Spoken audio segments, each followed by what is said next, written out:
I'd like to return to the classics.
Thank you for calling Smooth 90.5 FM WGSJBC Radio. Who's calling in? This is Amy Peterson. I have an interview at 3:30. Well, welcome. How are you doing today? Hold on, let me adjust these microphones in here because we just got through doing a live mix. How are you doing today? I'm doing fabulous. It's great to meet you. Well, it's a pleasure to talk with you and meet you as well. We have a great playwright here calling all the way from where? From Iowa. Iowa. So you're getting some of the weather that we're getting right now up here in Chicago, right? I don't know what weather you're getting. We're having a high of 45 today, and our snow is melting. Oh, forget you. I'm calling Mother Nature to have her send some of this weather down to you. I think there's people around the country who are going on strike against Mother Nature. So while you got a nice weather out there, I'm sure your play is going very well, so someone can go and sit down and watch your wonderful play. Tell me the name of your play. The name of the play is The Feast of Jovi Bono. The Feast of who? Of Jovi Bono. Josie Bono. Okay, tell me a little bit about this magnificent production. Thank you. Josie Bono is a nickname I devised for a real person who lived in the 17th century. Her name was Giovanna Bonomo. So it doesn't have anything to do with John Bon Jovi or the rocker Bono, but both of them would be welcome to come and see the play. Okay. So I bring her story to the modern day, and she is a caterer who wonders what she can do to serve people in the tent city that's come up next door to her house. And she has the usual stresses in her life. Her mother is coming to town that she hasn't seen for a few years. Her ex is coming to town. She has a teenage daughter and all that. But she brings guests to her table who tell their stories of how they came to not have a home in the form of spoken word art or slam poetry. What was it that inspired you to write this particular piece? That's kind of funny. In 2007, a bookstore sent me the wrong book. They sent me a book called The Big Book of Women Saints by Sarah Gallick, and I thought, what on earth is this? This isn't the writing book I ordered, except I don't think it was exactly a mistake either, because I started writing the stories, or reading the stories, and got a vision of how I could write them into the modern day, and that is actually my body of work. I have short stories, web shows, and plays based on the women saints, but bringing their problems to the modern day.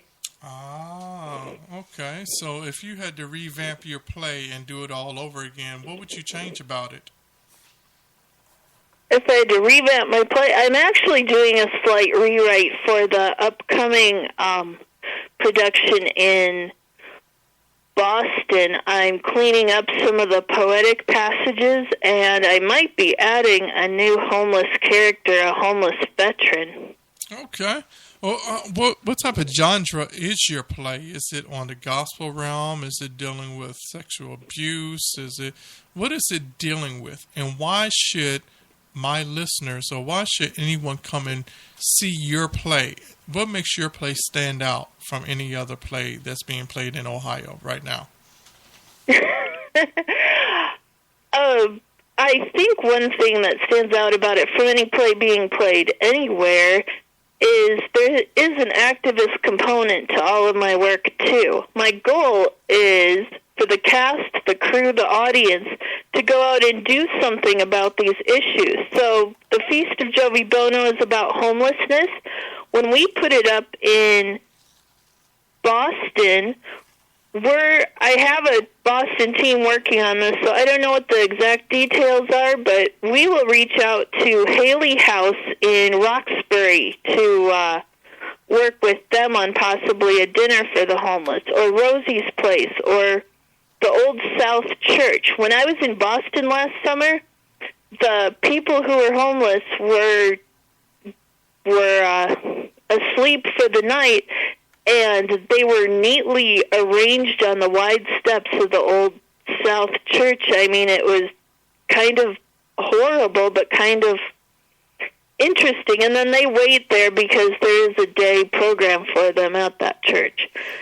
So we reach out to any community that we do our plays in, and actually are activists about economic inequality or homelessness or justice or whatever the show is about.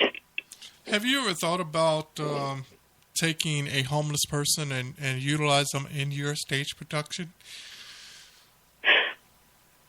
I have thought of that. I think this play lends itself to a second night where we have basically a night of slam poetry where they can tell their stories, or there could be other ways to work them in. That's something I kind of leave to the producers that I find in the various cities where we're playing. So, how long have you been in the game of doing this type of work? I kind of went from 0 to 100. On November 12th last year, I found out this play had gotten into a festival in Midtown New York, but we had to have it ready to go by mid-December. So I got on Craigslist and I got on New York castings, and I cast 11 parts over Skype and Google Hangout, and I found directors, and they found a stage manager, and we actually did it. We put on a full-length play with a month of preparation. I mean, planning our Boston show for June is luxurious by comparison. We still have about 4 months. So what you have went through, your trials and tribulations of going through Craigslist and putting it out there on social media, do you recommend that for a new playwright? No, nothing I did was recommended or by the book, and people were saying, you know, if we had a little more time, this would be great, and we just kept pushing. The people were so wonderful, and I'm very happy we did it. And after the festival closed, I actually started the activism part. I mean, we had so much to do to put on the play, I didn't bring up the activism part to those particular